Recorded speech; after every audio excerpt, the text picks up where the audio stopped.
நிகழும் ஸ்ரீ மங்களகரமான சோபகிருது ஆண்டு மார்ச் மாதம் 14ஆம் தேதி வியாழக்கிழமை அன்று சதுர்த்தி திதியில் பரணி நட்சத்திரத்தில் வைத்ருதி நாமயோகத்தில் சித்தயோகம் கூடிய நன்னாளில் இந்த மகத்தான பங்குனி மாதம் பிறக்கிறது. பிறக்கும் இந்த பங்குனி மாதத்தின் கிரக நிலைகளை பார்க்கும்போது மேசத்தில் குரு பகவானுடன் இணைகிறார் சந்திர பகவான். கன்னி ராசியில் கேது பகவானும் மகர ராசியில் செவ்வாய் பகவானும் உள்ளனர். சூரிய பகவான், புதன் பகவான், ராகு பகவான் மீன ராசியில் சஞ்சாரம் செய்கின்றனர். கும்பராசியில் சனி பகவானுடன் சுக்கிரன் உள்ளார். இம்மாத கிரக பெயர்ச்சி என எடுத்துக்கொண்டால் செவ்வாய் பகவான் மகரத்தில் இருந்து கும்பராசிக்கு பெயர்ச்சி அடைகிறார். சுக்கிர பகவான் கும்பத்தில் இருந்து மீனராசிக்கு பெயர்ச்சி அடைகிறார். சந்திர பகவானை பொறுத்தவரை மேசத்தில் ஆரம்பித்து 2.25 நாட்கள் வீதம் 12 ராசிகளை கடந்து ரிஷபத்தில் அமர்ந்து பலன்களை தரப்போகிறார். இம்மாத சிறப்பாக குரு பகவான் நீச நிலையில் இருந்து வக்ர நிலைக்கு மாறுகிறார். இதன் காரணமாக உச்ச பலன்களை அள்ளித் தரப்போகிறார் குரு பகவான். இந்த கிரக அமைப்பினால் உங்கள் வாழ்வில் ஏற்படக்கூடிய சுப மற்றும் அசுப பலன்கள் என்ன என்பதனையும், அசுப பலன் ஏற்படுமாயின் ராசிக்காரர்கள் செய்ய வேண்டிய பரிகாரம் என்ன, வழிபட வேண்டிய தெய்வம், வழிபடும் முறை என்ன என்பதனை பற்றி விரிவாக காண்போம்.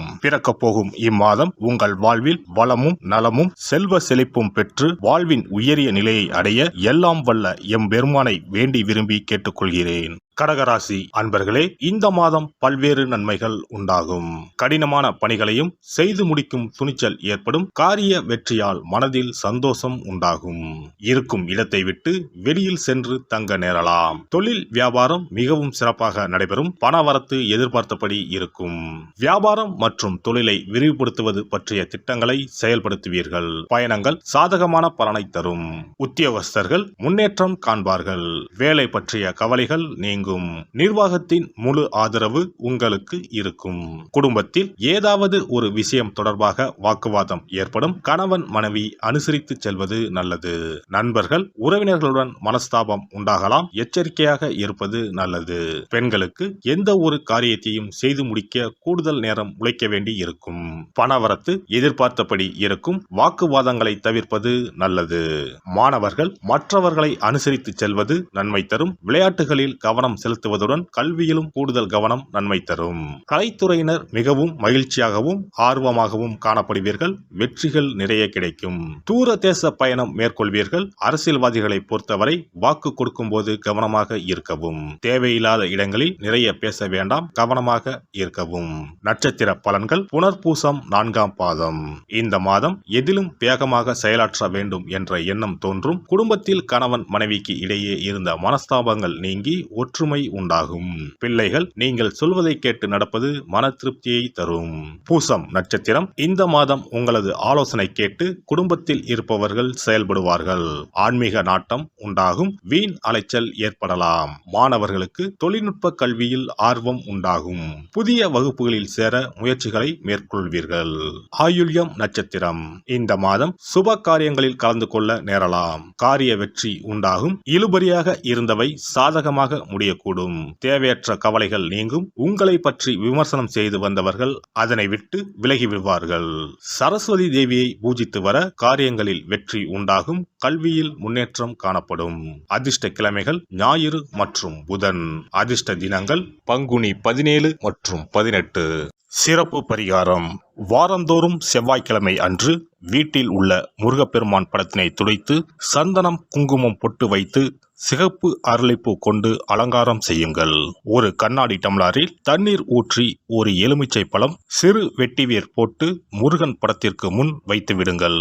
ஒரு மா இலை எடுத்து காம்பு பகுதி முருகப்பெருமானை பார்த்தவாறு வையுங்கள். அகல் விளக்கில் நெய் தீபம் ஏற்றி மா இலையின் மீது வைக்க வேண்டும். தீபச்சுடர் முருகப்பெருமானை பார்க்கும் வண்ணம் இருக்க வேண்டும். கண்களை மூடி முருகப்பெருமானை மனமாற வேண்டி உங்கள் வேண்டுதல்களை வையுங்கள். பூஜை முடிந்த பிறகு அடுத்த நாள் டம்ளரில் உள்ள எலுமிச்சை பழத்தை உங்கள் வீட்டை சுற்றி திருஷ்டி கழித்து போட்டு விடுங்கள். 6 வாரங்கள் வரை இந்த வெட்டிவேரை மாற்ற தேவையில்லை. இவ்வாறு செய்து வழிபட்டு வர குடும்பத்தில் உள்ள எப்படிப்பட்ட கஷ்டமாக இருந்தாலும் அந்த கஷ்டத்திற்கு தீர்வு கிடைக்கும். நம்பிக்கை இல்லாமல் எந்த ஒரு வழிபாடும் செய்யக்கூடாது. நம்பிக்கையோடு செய்யும் பட்சத்தில் கைமேல் பலன் கிடைக்கும்.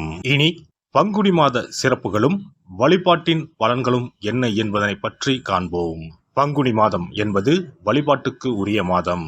பங்குனி மாதம் வணங்குவதற்கும் பூஜைக்கும் உரிய மாதமாகும். ஒவ்வொரு மாதத்திலும் ஒவ்வொரு நட்சத்திரத்திற்கு முக்கியத்துவம் கொடுத்து விழாக்கள் நடத்துவது வழக்கம்.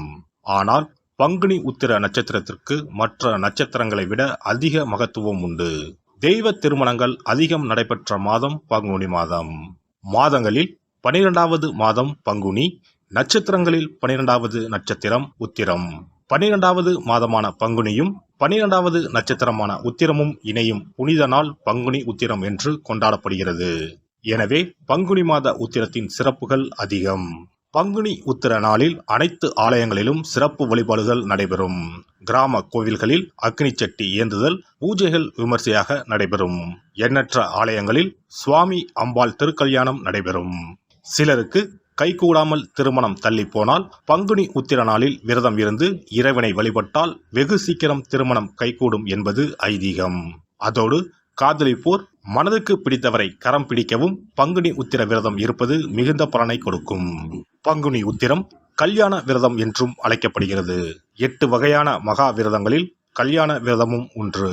ஆகவே இந்த நாளில் திருமணம் ஆகாத இளையோர் விரதம் இருந்து தமக்கு நல்ல வரன்கள் கிடைக்க வேண்டும் என்று சிவபெருமானையும் பார்வதி தேவியாரையும் வேண்டுவது நல்ல பலன்களை பெற்றுத்தரும்.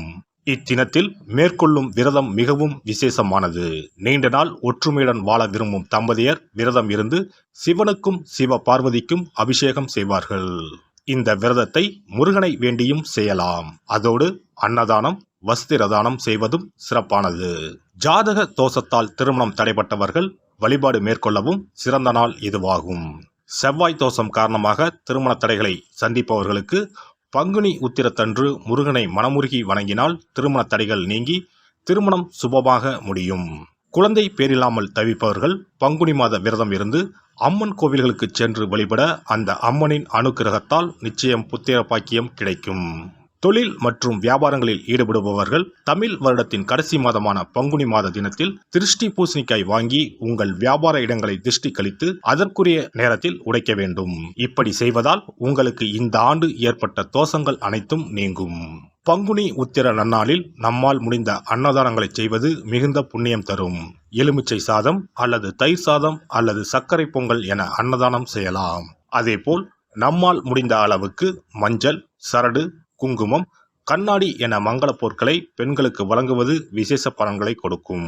முருகப்பெருமான் நமக்கு இதுவரை இருந்த காரிய தடைகள் அனைத்தையும் களைந்து நமக்கு நல்வழி காட்டி அருளுவார். பங்குனி மாதத்தில் அனைத்து நாட்களிலும் கோவிலுக்கு சென்று வருவது மிக்க பலனை தரும். மேலும் செல்வ செழிப்புடன் வாழ்வதற்கு உதவும். எல்லாம் வல்ல இறையருளால் நீங்களும் உங்கள் அன்பு குடும்பமும் உடல் நலம், நீலாயுள், நிறை செல்வம், உயர் புகழ், மெய்ஞானம் ஓங்கி வாழ்க வளமுடன். இந்த வீடியோ பதிவு உங்களுக்கு பிடித்திருந்தால் லைக் பண்ணுங்க, கமெண்ட் பண்ணுங்க, ஷேர் பண்ணுங்க, மறக்காம சப்ஸ்கிரைப் பண்ணுங்க, பக்கத்துல இருக்கிற பெல் பட்டனை கிளிக் பண்ணுங்க. நன்றி, வணக்கம். ஓம் நமச்சிவாய. சிவாய நம.